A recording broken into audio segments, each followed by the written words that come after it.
Hello everyone, welcome guys. कैसे हो आप सब लोग?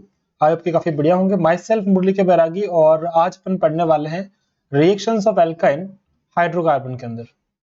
इससे पहले हम लोगों ने एल्काइन से पहले एल्केन की रिएक्शंस और एल्कीन की रिएक्शंस हमने कवर की यहाँ पे। अगर आपने इससे पहले वाले सेशन नहीं देखे हैं तो मेक श्योर कि आप पहले वाले एक बार सेशन जरूर देखें, बिकॉज सारी क्लासेस आपस में इंटरलिंक है। तो हाइड्रोकार्बन वाले पोर्शन में हमने स्टार्टिंग एल्केन से करा था और एल्केन के बाद हमने एल्कीन कंप्लीट किया और अब हम एल्काइन की रिएक्शंस कर रहे हैं। तो अगर आपको एल्कीन की रिएक्शन काफी बड़े तरीके से आती है, आपने पूरी मैकेनिज्म समझ रखी है, तो यहाँ पे आज इस क्लास में आपको कोई दिक्कत नहीं आने वाली। बहुत इजीली आप इन रिएक्शंस को समझने वाले हो और पूरा का पूरा लिंकेज होगा इसका एल्कीन वाली क्लास के साथ। तो एल्कीन में अगर आपने reaction of alkene with HCl4 electrophilic addition reaction of alkene with HX आपने वो अगर नहीं पढ़ा था, वो वाला सेशन जरूर देखें। Acid catalyse hydration, OMDM reaction, HBO reaction, reaction with Br2CCl4, bromine water test, है ना, जिसको हम बोलते हैं। तो ये सारी रिएक्शंस हमने अगर कवर कर रखी है, आपने अगर नहीं कवर की तो मेक श्योर कि आप पहले वो कवर करें, उसी के बाद आज का सेशन आपको समझ में आएगा।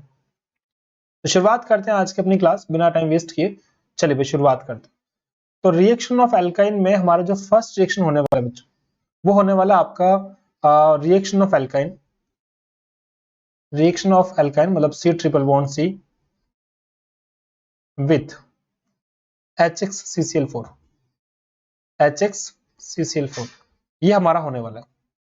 आपको याद होगा हमने 1 से 7 रिएक्शन में हाइड्रोकार्बन के अंदर 1 से 7 रिएक्शन में हमने वुड्स पढ़ा था, वुड्स फिटिक पढ़ा था, उल्मान, सोडियम कोल्बे और फोटो हैलोजेनेशन किया था। फिर उसके बाद अपन आए थे रिएक्शन नंबर 8 पे। तो रिएक्शन नंबर 8 पे हमारा था reaction of C double bond C with HCl4। तो वहां पे C डबल बॉन्ड C हुआ करता था और यहाँ पे C ट्रिपल बॉन्ड C है। बात एक ही है, वो डबल बॉन्ड के ऊपर होती थी और ये ट्रिपल बॉन्ड के ऊपर हो रही है। सेम मैकेनिज्म, क्या क्या सिमिलरिटीज यहाँ पे रहने वाली है, क्या क्या डिसिमिलरिटीज होने वाली है, क्या एक्स्ट्रा पॉइंट्स हमें यहाँ पे ध्यान रखने, वो हम आज के सेशन में समझेंगे। फिर उसके बाद वहां पे जो HCl4 के बाद हम एसिड कैटलाइज हाइड्रेशन रिएक्शन करते थे, यहाँ पे भी वही करवाने वाले। फिर OMDM यहाँ पे भी करवाने वाले, फिर HPO यहाँ पे भी करवाने वाले, है ना। वहां पे HBr पेरोक्साइड करवाते थे जिसको हम खराश बोलते थे, यहाँ पे वो चीज अपन नहीं करवाएंगे। वहां पे अपन ब्रोमीन CCl4 या X2CCl4 करवाते थे, वो हम यहाँ पे भी करवाने वाले। तो यार बहुत कुछ रिलेशन में है, मतलब सब कुछ आपका ना इंटरलिंक है। और ऑर्गेनिक केमिस्ट्री का मेन फंडा ये होता है कि आपको चीजें समझ में आनी चाहिए, आपको पहले का पढ़ा हुआ होना चाहिए। और पहले की क्लासेस आपको अगर नहीं आती है तो इस क्लास में थोड़ी सी दिक्कत आ सकती है। मेक श्योर कि आप एक बार पहले वाले वीडियोस जरूर देखें, ठीक है। तो अब बात करते हैं reaction of C triple bond C with HCl4। तो चलिए शुरुआत करते हैं। मैं ट्राई करूंगा कि आपको सेशन में, अगर आपने पहले के सेशन नहीं देखे तो आप एक बार इस सेशन को देख लें पहले, फिर इसके बाद पुराने वाले वीडियोस देखें, ताकि आपको थोड़ा सा रिलेशन भी समझ में आ जाए और जिस तरीके से मैं बताऊंगा आपको थोड़ा थोड़ा समझ में आना स्टार्ट हो जाएगा। तो मान लेते हैं हमारे पास एक एल्काइन है R bond C triple bond CH। एक हमने ये एल्काइन लिया और इसकी हम रिएक्शन करवाते हैं HX। मैं HX में भी एक काम करता हूँ, यहाँ पे HCl लेता हूँ और CCl4 की प्रेजेंस में रिएक्शन करवाता हूँ। और हमें हमेशा की तरह ये पूछा जाएगा कि आपका मेजर क्या बनेगा, यहाँ पे आपका मेजर प्रोडक्ट क्या बनेगा, है ना। तो अपने को मेजर बताना है। शुरुआत करें फिर मैकेनिज्म की। चलिए शुरुआत करते हैं मैकेनिज्म की। एक बार आपको मैकेनिज्म समझनी है, उसके बाद बार बार मैकेनिज्म समझने की जरूरत नहीं पड़ेगी, बस वो एक ही बार की मेहनत है।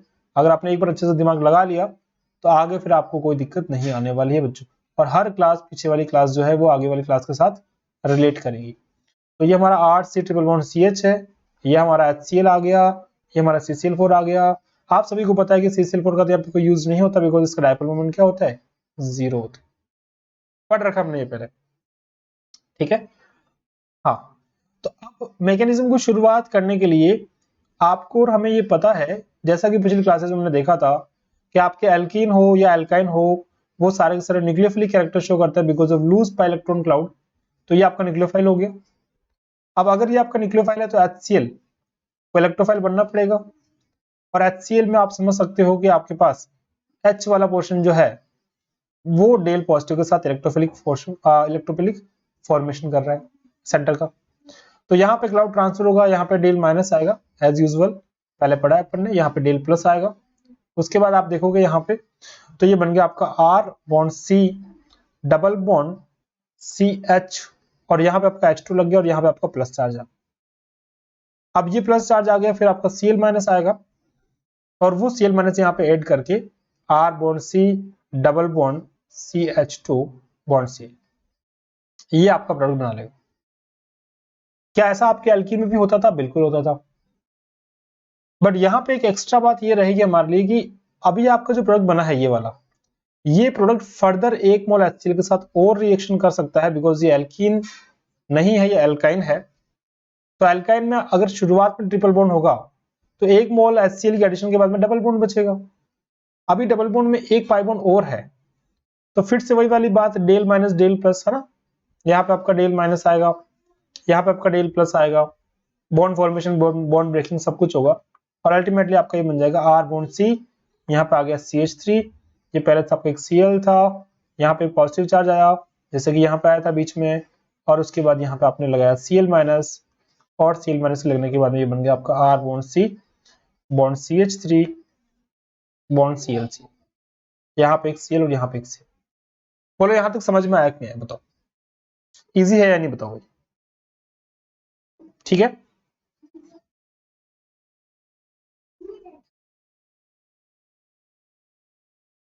ठीक है, परफेक्ट।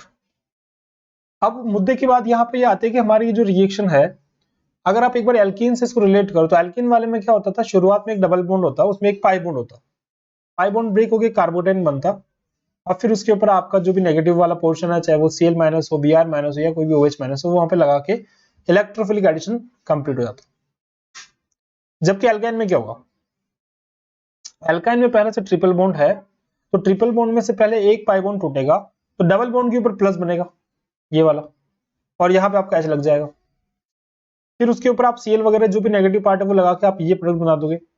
अब आपने ये प्रोडक्ट बना तो दिया, बट इस प्रोडक्ट में फिर से एक पाई बॉन्ड है, तो फिर से एक और मोल HCl यहाँ पे कंज्यूम हो सकता है, एक मोल और HX यहाँ पे कंज्यूम हो सकता है, तो फिर से एक मोल HX कंज्यूम होने के बाद इंटरमीडिएट बनेगा प्लस चार्ज, और वहां पर आपका Cl लग जाए। तो मतलब कि जो एल्कीन में हमारा एक मोल कंज्यूम होता था रिएजेंट का, यहाँ पे वो 2 मोल कंज्यूम होगा। अब आता है एक शानदार सा क्वेश्चन जिससे आपके पेपर में क्वेश्चन बन सकता है, और पहले से पूछा हुआ भी है। क्वेश्चन आपका ये आता है कि मान लो आपके पास एक है एल्कीन, है ना, आपके पास एक एल्कीन है और आपके पास एक एल्काइन है भाई, राइट। तो एल्कीन में अगर आपने यहाँ पे करवाया HCl CCl4, और इसको होने में आपकी जो रेट है वो R1 है, और यहाँ पे आपने ट्रिपल बॉन्ड के ऊपर करवाया, तो यहाँ पे आपने जो करवाया HCl CCl4 सेम रिएजेंट लिया है, इसकी रेट मान लो R2 कि वो R1 रेट से हो रहा है और ये R2 रेट से हो रहा है। तो आपसे पूछ जाएगा कि किसकी रेट फास्ट है, कौन पहले हो जाएगी, कौन जल्दी होगी। रेट का मतलब समझते हो ना, रेट का मतलब क्या है, रेट का मतलब है कि भाई टाइम के साथ कितना जल्दी होती है, कितना लेट होती है, पर यूनिट टाइम के हिसाब से उसकी स्पीड क्या है संपन्न होने के लिए, कंप्लीट होने के लिए रिएक्शन को। तो आपको बस ये बताने की किसकी रेट ज्यादा होगी, किसकी कम होगी, और आप ये कैसे निकालोगे, ये आप एक बार सोचो। आप वीडियो को पॉज करो, एक बार ट्राई करो, फिर देखो कि आपका आंसर आता है कि नहीं आता है, फिर मेरे वाला आंसर से अपने आंसर को क्रॉस चेक करना। समझ में आ गया? शुरू करें, चलो शुरू करते। तो देखो आपको एक पॉइंट याद होगा, जब अपन ने स्टार्ट किया था पहली बार इलेक्ट्रोफाइल को, न्यूक्लियोफाइल को समझना, रिएक्शन इंटरमीडिएट को समझना, तो हमने एक बात वहां पे समझी थी कि रेट ऑफ रिएक्शन, है ना, rate of reaction is directly proportional to stability of intermediate. और यहाँ पे जो हमारा इंटरमीडिएट बनता है वो C प्लस बनता है, बिकॉज ये इलेक्ट्रोफिलिक एडिशन रिएक्शन होती है, तो इंटरमीडिएट हमारा C प्लस बनता है। तो इस रिएक्शन में हमारा जो इंटरमीडिएट बनेगा वो क्या बनेगा, यहाँ पे हमारा क्लाउड ट्रांसफर होगा, तो यहाँ पे डेल माइनस आएगा, यहाँ डेल प्लस आएगा। तो डेल प्लस आने के बाद आप देखोगे कि R बॉन्ड CH, यहाँ पे आ गया प्लस चार्ज, यहाँ पे आ गया CH3, ये आपका इंटरमीडिएट। और यहाँ आप इंटरमीडिएट बनाओगे तो यहाँ पे इंटरमीडिएट क्या बनेगा, R के बाद में C पे प्लस चार्ज और डबल बॉन्ड और CH2। तो आपने ये इंटरमीडिएट यहाँ पे बनाया, ये इंटरमीडिएट यहाँ पे बनाया, उसके बाद आपका जो प्रोडक्ट फॉर्मेशन हो जाएगा, जो भी प्रोडक्ट आपको बनना होगा। अब बात हमारे यहाँ पे ये आती है कि ये जो इंटरमीडिएट बनाया बच्चों, और यहाँ पे ये जो इंटरमीडिएट बना है, इनमें से कौन सा वाला इंटरमीडिएट ज्यादा स्टेबल है। जो इंटरमीडिएट ज्यादा स्टेबल होगा उसकी रेट फास्ट होगी, बिकॉज अपन जानते हैं कि जो रेट ऑफ रिएक्शन होती है वो इंटरमीडिएट की स्टेबिलिटी के डायरेक्टली प्रोपोर्शनल होती है। अब आपको लगाना पड़ेगा जीओसी, और जीओसी के हिसाब से आपको हमें बताना पड़ेगा कि भाई ये वाला प्लस चार्ज स्टेबल है या फिर ये वाला प्लस चार्ज स्टेबल है। और आप सभी जानते हो कि सिंगल बॉन्ड पे आने वाला प्लस चार्ज डबल बॉन्ड पे आने वाला प्लस चार्ज से ज्यादा स्टेबल होता है, इसलिए आपकी जो रेट होगी वो R1 is greater than R2, है ना। मैं पहले बोलूंगा since stability of single bond पे C plus is greater than double bond पे C plus, therefore R1 is more favourable और R1 is more faster than R2। अब ये कहां से आया, ये आपका आता है जीओसी से। आपने जीओसी में पढ़ा होता है कि भाई किसी कार्बन का अगर सिंगल बॉन्ड से जुड़ा हुआ कार्बन है तो वो sp3 हाइब्रिडाइज्ड कार्बन है, कोई मान लो अगर डबल बॉन्ड से जुड़ा हुआ कार्बन है वो sp2 हाइब्रिडाइज्ड कार्बन है। तो आप बस इसका हाइब्रिडेशन देखो, बस इसका हाइब्रिडेशन चेक करो, तो इस कार्बन का अगर आप हाइब्रिडेशन निकालते हो बीच वाले कार्बन का, ये sp है, sp2 है या sp3, तो आप देखोगे कि इसमें सिग्मा बॉन्ड कितने हैं, एक सिग्मा बॉन्ड, दो सिग्मा बॉन्ड और तीन सिग्मा बॉन्ड, तो ये आपका हो गया sp2 हाइब्रिडाइज। और यहां देखोगे तो एक सिग्मा बॉन्ड, दो सिग्मा बॉन्ड, तो ये आपका हो गया भाई sp हाइब्रिडाइज। अब आपने कंसेप्ट पढ़ा होता है कि हाई इलेक्ट्रोनेगेटिव एटम पे नेगेटिव चार्ज मोर स्टेबल होता है, और यहां पे तो आप देख सकते हो कि sp2 और sp में से मोर इलेक्ट्रोनेगेटिव आपका sp वाला है। इसका मतलब sp वाले पे नेगेटिव चार्ज होना चाहिए था, बट यहाँ पे पॉजिटिव चार्ज, तो ये आपका अनस्टेबल होगा। इसीलिए मैं बोल रहा था कि डबल बॉन्ड पे जो प्लस होता है वो सिंगल बॉन्ड में प्लस से कम स्टेबल होता है। तो चलो भाई, आज से डिसाइड हो गया, क्या डिसाइड हो गया कि किसी भी एल्कीन की ये जो HCCl4 की जो रिएक्शन है, इसमें इंटरमीडिएट अपना कार्बोकेटाइन बनता है, शुरुआत में इसके बगल में इलेक्ट्रोफाइल आता है, तो मैं बोल सकता हूं कि ये इलेक्ट्रोफिलिक एडिशन रिएक्शन है। क्या है ये, देखो यार पहले की क्लास आपको देखी हुई होनी चाहिए, तभी आपको इस क्लास में समझ में आएगा, अदरवाइज आप छोड़ के भाग जाओगे। इलेक्ट्रोफिलिक एडिशन रिएक्शन है, कैसे पता चला, एल्कीन हमारा न्यूक्लियोफाइल था, HX इसके बगल में आ रहा है, इलेक्ट्रोफिलिक पोर्शन अट्रैक्ट हो रहा है, तो इलेक्ट्रोफिलिक एडिशन रिएक्शन। तो यहां से अपन एक सेंटेंस बना सकते हैं जो आपके क्लासरूम में आपको एज इट इज लिखवाया जाता है। क्या सेंटेंस होता है वो, एक नोट के फॉर्म में आपको लिखवा देते हैं, आपको याद करने के लिए बोल देते हैं कि आप इसको याद कर लो। वो सेंटेंस ये लिखा हुआ होता है, the rate of electrophilic addition reaction of C double bond C, मतलब क्या, alkenes. The rate of electrophilic addition reaction of C double bond C is much faster than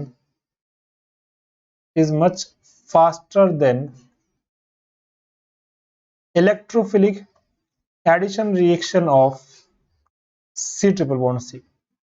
भाई जो एल्काइन होती है उस एल्काइन की इलेक्ट्रोफिलिक एडिशन रिएक्शन की rate जो होती है, जब किसी एल्काइन के ऊपर कोई चीज जुड़ रही है और उसमें इलेक्ट्रोफाइल पहले उसका अट्रैक्ट हो रहा है एल्काइन के ऊपर, तो इलेक्ट्रोफिलिक एडिशन रिएक्शन एल्काइन की जो बन रही है वो एल्कीन की रिएक्शन से कम रेट रखेगी। एल्कीन और एल्काइन में बात करो तो एल्कीन की जो है वो एल्काइन के रेस्पेक्ट में फास्टर होगी, एल्कीन जल्दी हो जाएगी, क्योंकि बनने वाला इंटरमीडिएट क्या है, मोर स्टेबल। तो ये कंसेप्ट आपको बहुत तरीके से समझ में आना चाहिए। और सबसे इंपॉर्टेंट बात, ये अपना नोट नंबर 1 है भाई, ये अपना नोट नंबर 1 है, और नोट नंबर 2 भी यहां पे अपन लिख लेते हैं। आज की हमारी क्लास का सेकंड नोट है, इसको भी आप देखते हुए चले। आप एक बार ध्यान से देखो इस रिएक्शन को, आप इसके मैकेनिज्म को देखो ना। पहले जैसे मैं आपको ये एल्काइन वाली मैकेनिज्म बता दूं, ये अपनी एल्काइन वाली मैकेनिज्म थी, देखो इसको एक बार आप। क्या आपको यहाँ पे कुछ मिसिंग सा लग रहा है, कुछ पार्ट मिस लग रहा है आपको यहाँ पे, सोचो। हम एक बात बहुत बार बोलते हैं कि जब जब C प्लस बनता है तब तब रीअरेंजमेंट होता है, याद है, बसंती नाचेगी भाई। क्या मतलब कि अगर कहीं पे इंटरमीडिएट प्लस बना, अगर कहीं पे इंटरमीडिएट कार्बोकेटाइन बना, तो उसमें रीअरेंजमेंट होगा या नहीं होगा, बताओ, होगा। क्या हमने यहाँ पे इसकी रीअरेंजमेंट की बात करी, इस बनने वाले प्लस के रीअरेंजमेंट के बारे में हमने बोला यहाँ पे, कुछ कमेंट किया हमने यहाँ पे, नहीं किया। क्यों नहीं किया, क्योंकि भाई ये डबल बॉन्ड पे आने वाला प्लस चार्ज है, डबल बॉन्ड पे आने वाला प्लस चार्ज हाईली अनस्टेबल होता है। अब डबल बॉन्ड पे आने वाला प्लस चार्ज हाईली अनस्टेबल है, मतलब हाईली रिएक्टिव है। कोई चीज अगर ज्यादा अनस्टेबल हो रही है, स्टेबल कम है, मतलब उछल कूद कर रही है, उछल कूद कर रही है मतलब उसकी एनर्जी ज्यादा है, एनर्जी ज्यादा है मतलब उसकी रिएक्टिविटी ज्यादा है। तो जिसकी रिएक्टिविटी ज्यादा होगी तो तुरंत रिएक्शन करना चाहेगा। तो क्या ये प्लस इस फॉर्म में बैठा रहेगा, नहीं बैठा रहेगा। क्या करेगा, फटाफट Cl माइनस को चिपकाना चाहेगा, और फटाफट Cl माइनस चिपकेगा यहाँ पे। इसका मतलब है कि ये वाला जो स्टेप है, ये सेकंड स्टेप जो है, जहां पे ये प्लस और Cl माइनस चिपक रहे बहुत फास्ट हो जाएगा। तो वही अगर अपन एल्कीन में बात करें तो एल्कीन वाले केस में देखो आप क्या हो रहा है, एल्कीन वाले केस में जो बनने वाला प्लस है वो थोड़ा स्टेबल है, इसके रेस्पेक्ट में तो स्टेबल ही है। देखो आप ये रहा, सिंगल बॉन्ड पे आने वाला प्लस डबल बॉन्ड पे आने वाला प्लस से स्टेबल है।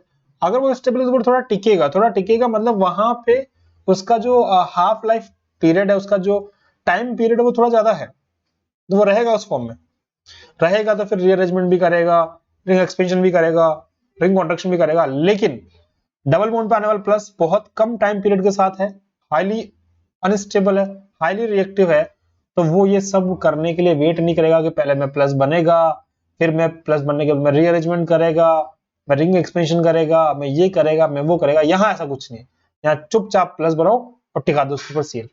रीअरेंजमेंट के बारे में मत सोचो, और ये तो बिल्कुल ही मत बोलो कि जब जब C प्लस बनता तब तब रीअरेंजमेंट, यहां नहीं चलेगी वो, डबल बॉन्ड पे आने वाले प्लस पे ये बात नहीं चलेगी। ये मोस्ट इंपोर्टेंट बात है, ठीक है। तो इसको अपन नोट के रूप में लिखा देते हैं सेकंड नोट में। Positive charge is at double bonded carbon, double bonded carbon is highly unstable,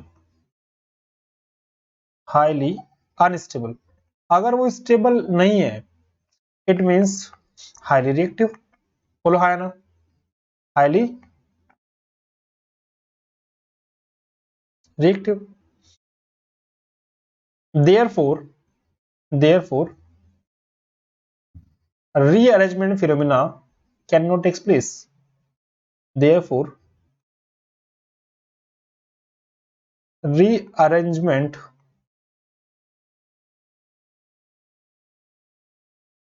can't takes place।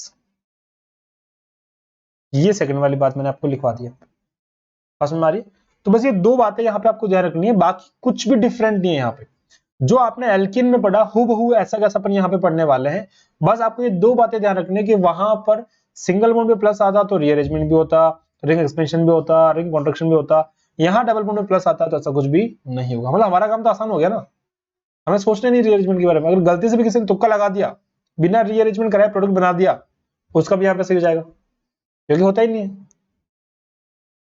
और दूसरी बात ये होगी कि भाई एल्कीन और एल्काइन के रिएक्शन में मैकेनिज्म सेम है, काम भी सेम तरीके से करवाते हैं, बट फिर भी एल्कीन और एल्काइन में एल्कीन फास्टर होती है, क्योंकि एल्कीन का बनने वाला जो इंटरमीडिएट होता है वो एल्काइन के बनने वाले इंटरमीडिएट से मोर स्टेबल होता है, कारण सिंगल बॉन्ड पे positive charge. According to GOC single bond पे आने वाला पॉजिटिव चार्ज उसका जो हाइब्रिडेशन है वो sp नहीं होगा, रादर देन डबल बॉन्ड पे आने वाला पॉजिटिव चार्ज वहां sp हो सकता है, तो हाई इलेक्ट्रोनेगेटिव हो सकता है। तो हाई इलेक्ट्रोनेगेटिव एटम पे नेगेटिव चार्ज स्टेबल होता है, ना कि पॉजिटिव। सो आई होप कि आपको आज के सेशन में काफी अच्छे तरीके से एल्काइन की रिएक्शंस के बारे में समझ में आ गया होगा कि एल्काइन कैसे रिएक्शन करते हैं, एल्काइन का बेसिक फंडामेंटल मैकेनिज्म क्या होता है, कैसे वो एल्कीन की रिएक्शन से सिमिलरिटीज रखते हैं, और कैसे वो एल्कीन की रिएक्शन से कुछ कुछ जगह पे डिसमिलिटी भी रखते हैं। तो स्टार्टिंग हमने यहाँ से करी थी, फिर उसके बाद हमने इस पेज में पूरी मैकेनिज्म देखी, फिर मैकेनिज्म हमने देखा कि यहाँ पे जो बनने वाला प्लस चार्ज है वो रीअरेंजमेंट नहीं कर पाता, तो तुरंत वहां पे प्लस बनता है, तुरंत वहां पे दो मोल आके HX या H और आपका जो नेगेटिव पार्ट है वो लग जाता है वहां पे। फिर उसके बाद आपने मैकेनिज्म के बाद में कंपैरिजन करवाया एल्कीन और एल्काइन में, तो आपका ये डबल बॉन्ड वाला एल्कीन था यहाँ पे, और ये जो ट्रिपल बॉन्ड वाला है वो आपका एल्काइन था। और आपने ये देखा कि एल्कीन और एल्काइन में जो रेट फास्ट होती है वो एल्कीन की होती है, तो हमने देखा कि जो एल्कीन की रेट है वो एल्काइन की रेट से फास्टर है। बहुत इंपॉर्टेंट पॉइंट है, आपके एग्जाम में कभी मल्टीपल चॉइस क्वेश्चन के अंदर, किसी पैराग्राफ के अंदर ये चीज वहां पे मेंशन हो सकती है बच्चों, तो मेक श्योर कि आप इसको अच्छे से समझे और इस पॉइंट को मिस ना करें, अदरवाइज पेपर में गलती करोगे। आपके नोट्स बनाने उसमें आपको लिखना है ये बात कि the rate of alkene, the rate of electrophilic addition reaction of alkene is much faster than electrophilic addition reaction of what alkyne। और सेकंड पॉजिटिव चार्ज बनता है एल्काइन वाले केसेस में, तो उसमें डबल बॉन्ड वाले कार्बन में प्लस चार्ज आता है, इंटरमीडिएट के फॉर्म में वन स्टेबल होता है, तो वहां पर हाईली रिएक्टिव होता है, तो उसमें रीअरेंजमेंट फिनोमेना नहीं होता है जनाब। समझ में आ गई? Alright, so that's it for today guys. I hope कि आपको अगर समझ में आ रहा है तो बहुत बढ़िया तरीके से आप इस सेशन को दोबारा से देखें, आप अपनी चीजों को रिवाइज भी करते रहे, बिकॉज ये ऑर्गेनिक केमिस्ट्री यहाँ पे चीजें भूल जाते हैं, चीजें आपस में मिक्सअप हो जाती है, ब्लर हो जाती है, तो मेक श्योर कि आप रिवीजन करते रहें आपको नोट्स भी मिल जाएंगे स्क्रीन में, टेलीग्राम चैनल पर नोट्स अपलोड कर दूंगा, वहां से आप इनकी पीडीएफ भी डाउनलोड कर सकते हैं। और अगर आपको ये सेशन अच्छा लगा हो तो मेक श्योर कि आप इस वीडियो को लाइक करें और एक प्यारा सा कमेंट जरूर छोड़ें, ताकि आप हमारी यादों में जिंदा रहें। आपके कमेंट को देख के हम लोग मोटिवेटेड फील करें और अच्छा अच्छा सुन पाए। चलिए मिलते हैं नेक्स्ट क्लास के अंदर guys, till then bye bye, take care.